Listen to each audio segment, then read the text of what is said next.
Man loses wife of 35 years because he thinks they are too old. Then he regrets it. My wife and I were very romantic at the beginning of our relationship, but over time, we calmed down. I thought we were content, but she started acting odd until I couldn't take it anymore and called her out on it. It was the worst mistake of my life.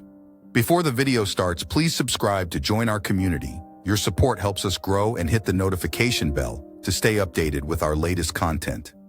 I met Alicia when I moved to Portland, Oregon after college. She was still a student and worked as a barista in a small coffee shop.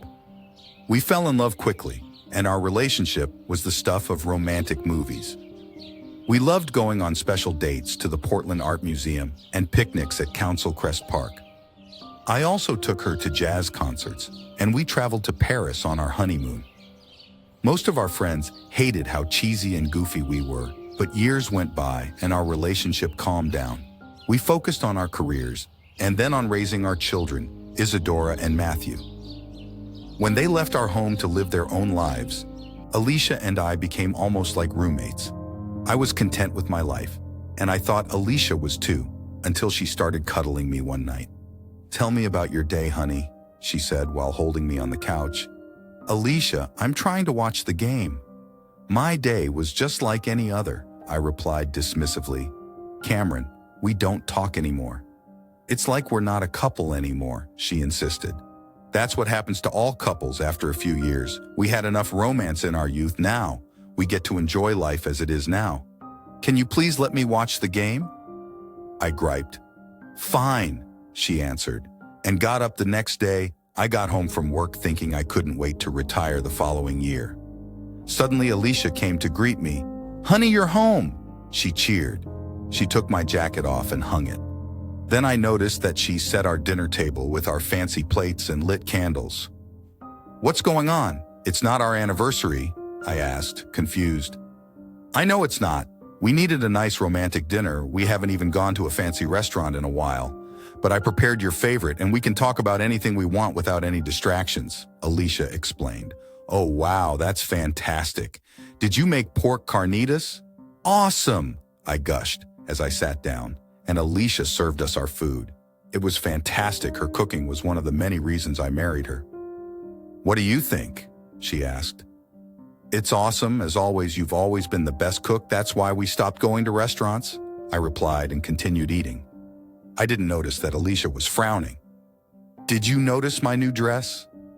I haven't bought anything new in a while?" Alicia wondered. I looked up briefly and noticed she looked great. "It's pretty, but you didn't have to dress up for me." "We could have eaten in our pajamas," I added with a mouthful of pork. "I also did my hair. I wanted tonight to be special. I thought we could go on a stroll after dinner and watch the stars." "What do you think?" Alicia asked. "I don't know, Alicia. I'm tired from work. Maybe we can do that more often next year when I retire. It's been a long day and this food is so good that I'll probably pass out soon," I murmured.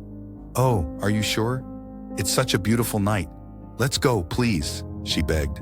"Not tonight. I told you I'm tired," I said, finishing my meal. "I'm going to shower and change." We went to bed that night and I thought everything was fine. But when I woke up the next morning, Alicia had something to say. "I'm leaving you, Cameron. I'm tired of this loveless marriage," she announced. "What? Are you insane? We've been together for 35 years. You can't just leave now. We have a normal marriage. It's not loveless. It's just settled," I retorted.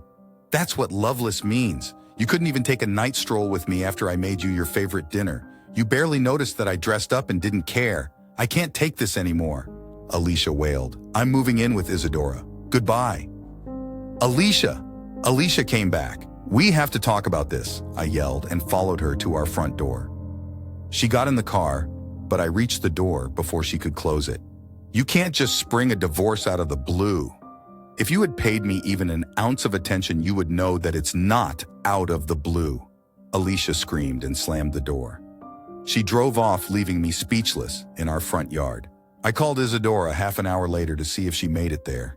"She's here. Dad, I can't believe you. You must fix this immediately. I mean, Mom can live with me as long as she wants, but I don't think neither of you wants a divorce."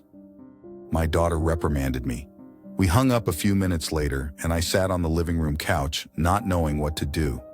I had never been alone in this house before. Alicia was always here, or our children were running around. I thought back to our marriage. I couldn't believe that Alicia had been unhappy for some time. Had she been hiding it? Did I really mess up?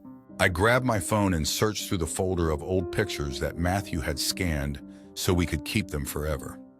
There were pictures of our wedding, of the kids, and even a few from before we got married. Alicia was stunning, the most beautiful woman in the entire world. I remembered how excited I was every time we planned a date. I also recalled that Alicia attracted many men. Everyone looked at me with envy when we went out. This had not dwindled over the years. Men were still attracted to her and loved her sense of humor. I suddenly began to worry that she would start dating and marry someone else. I couldn't remember the last time I felt jealous, but I was now. It's time to get my girl back. I thought with conviction, but where to start? I decided to keep it simple and called the florist. The next day I was at Isidora's door with a bouquet of expensive hyacinths, Alicia's favorite flowers. My daughter let me in and called her mother. "What are you doing here?" Alicia asked, shocked to see me. "Can we talk in the backyard?" I begged. So we went outside and sat on Isidora's outdoor furniture. "Well, what are you doing here?" "You don't think that a bouquet can fix this, right?" Alicia sneered. "No, I don't, Alicia. I know flowers are not enough to repair the damage I've done. But I was awake all night thinking back on our relationship and how I dropped the ball. I messed up." "I'm sorry, will you accept my flowers?" I explained. "Yes, I will, because it's a lovely bouquet, but this doesn't change anything," she replied. "I know it doesn't, but this is just the beginning. You'll see. I'll make you fall in love with me again. Will you go out with me tonight?" I queried. She smiled and said yes. That night I took Alicia to the Omsi Planetarium. A friend of mine was the night guard and he snuck us in. I also brought a picnic basket and her favorite wine. We sat down and had dinner looking at the stars. Furthermore, I recreated our past dates, although we were not so young for some activities. But in the end, Alicia forgave me and returned home. We renewed our vows a few months later, and I never disregarded my wife again. What can we learn from this story? Don't take your loved ones for granted.